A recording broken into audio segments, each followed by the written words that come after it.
Welcome to a brand new episode of the Jampack Report today for December the 23rd of 2019. Of course, my name is Samuel Adams, and this is a daily gaming news podcast meant to bring you the hottest news from around the industry 5 days a week, Monday through Friday, right here on YouTube and podcast services around the world. So if you enjoy the show, you like what you see, be sure to hit that subscribe button and keep coming back for more. Now, of course, this week, going to be a bit of a different week. It is the holiday season. This week is Christmas, next week is New Year's. A lot of publishers and developers and even games journalists are taking some time off, well-deserved time off at that, and so the news might be a bit slower. Of course, I'm still working on stuff behind the scenes. If there isn't an episode of the podcast, I will let you know, but I'm currently planning the Sammy Awards, which is like our yearly gaming awards style show. On top of that, I have been streaming more on youtube.com/SamuelAdamsMedia. So if you ever want to, come by, hang out, have a conversation or two instead of just listening to the podcast or watching an episode of The Drop,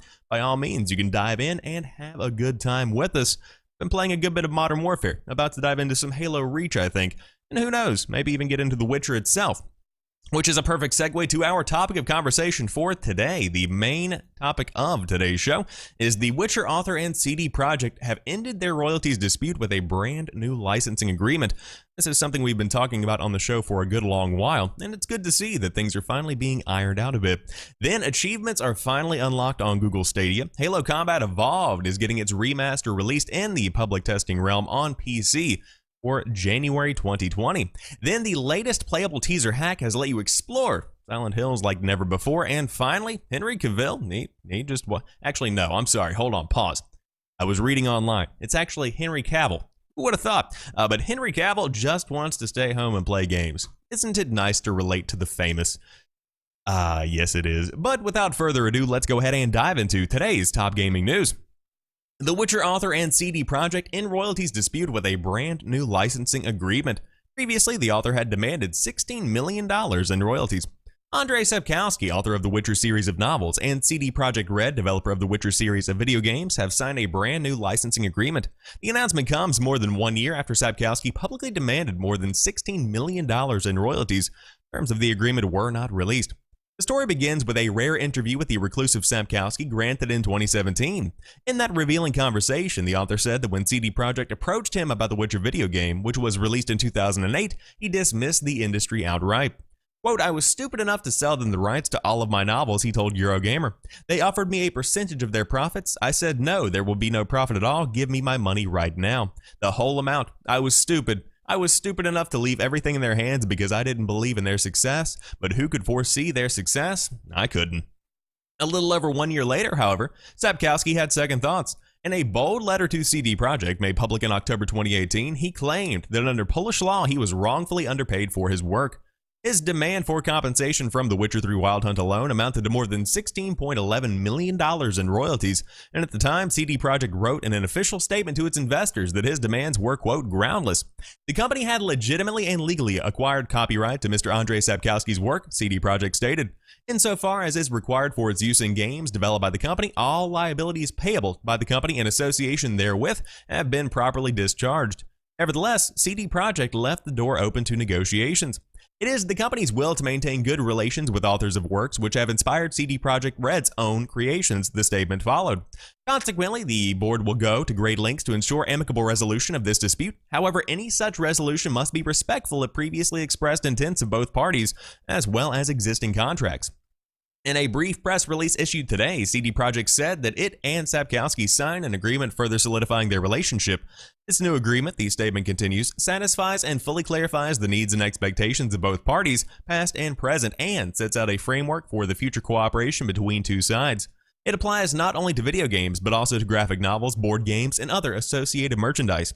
A statement for investors contains much of the same kind of language, but also notes a mutual non-disclosure agreement limits what more can be shared.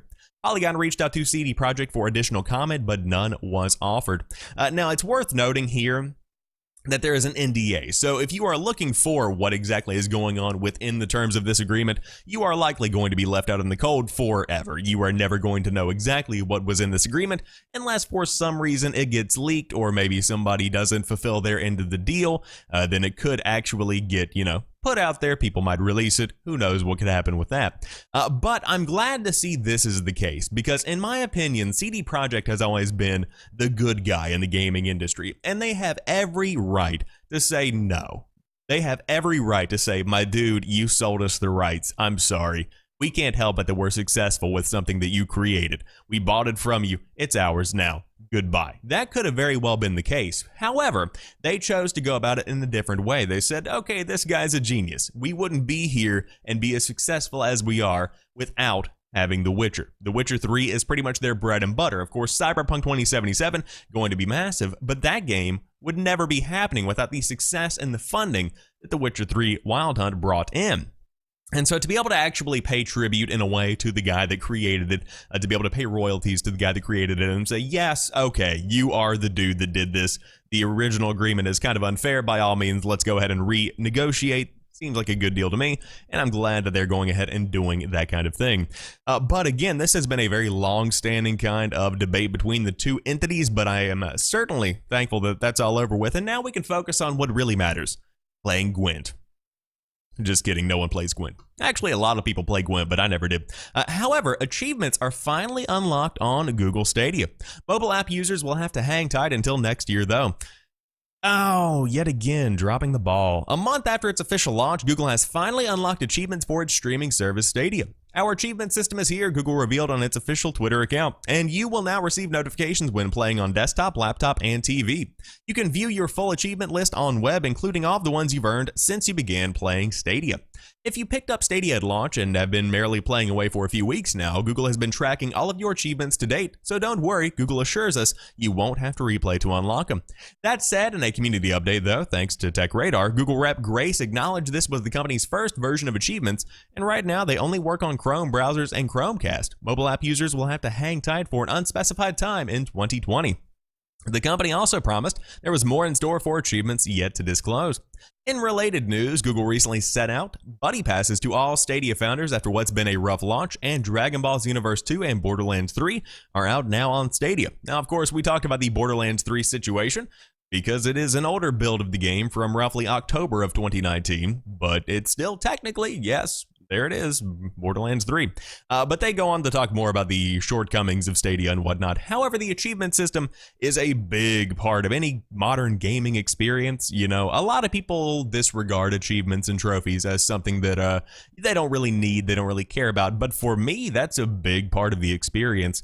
There are a few things that can really hit that sweet spot, aside from unlocking an achievement. You know, it's just a really good feeling whenever you're like, I accomplished that, I did something. For instance, I've been playing tons of Halo the Master Chief Collection, and so I've been popping off these achievements where it's like, play whatever amount of matches I might have played.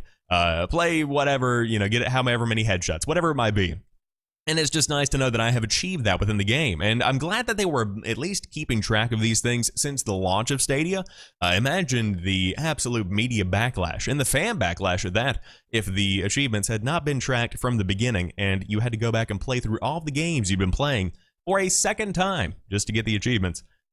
Not a good look at all. Not a good look. But overall, it looks like things are starting to kind of iron themselves out over there at Google. But again, Stadia is kind of a technology that is way ahead of its time and underwhelming as compared to the current console experience. Because if you are going to be introducing a brand new way to play games, it has to at least be as good, if not way better, than the current experience we are getting.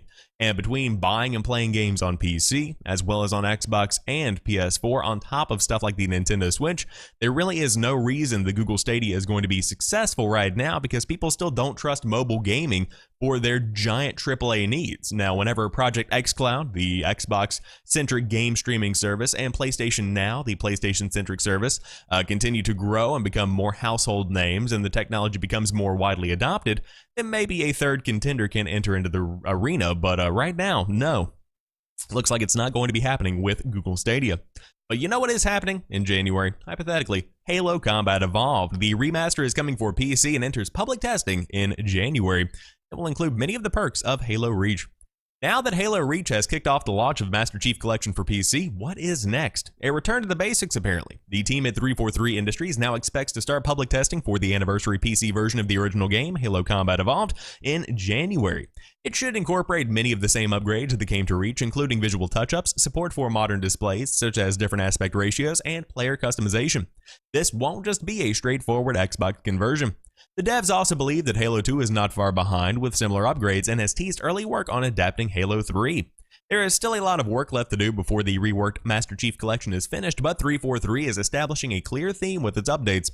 It wants to offer a comprehensive remaster that includes many of the things Halo veterans are used to, including custom maps, and for that matter, this could also make up for the Xbox MCC's messy release. Overall, honestly, not that messy.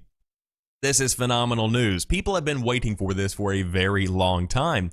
And so for those that don't know how they're going about releasing the Halo games on PC, it's pretty much going chronologically. So instead of having the order of the games in which they were released, they're going the order in which the events happened. So hypothetically, if you did want to start playing now, you would be able to play through the Halo Reach campaign, and by the time you finish that, if you're just playing for an hour a day, that was a bit of an overstatement. By the time you finish that, the next iteration of the Halo franchise, the next step in the story, is going to be on its way. So that's kind of a nice little, sequential order of release, but at the same time, I kind of wish they had gone in the order in which they did come out. But don't get me wrong, Halo Reach, phenomenal experience. It's been a viral success, and now you are going back to the basics, because Halo Combat Evolved is where it all began for a lot of Xbox fans, and even a lot of first-person shooter fans. So very glad to see that one coming in January.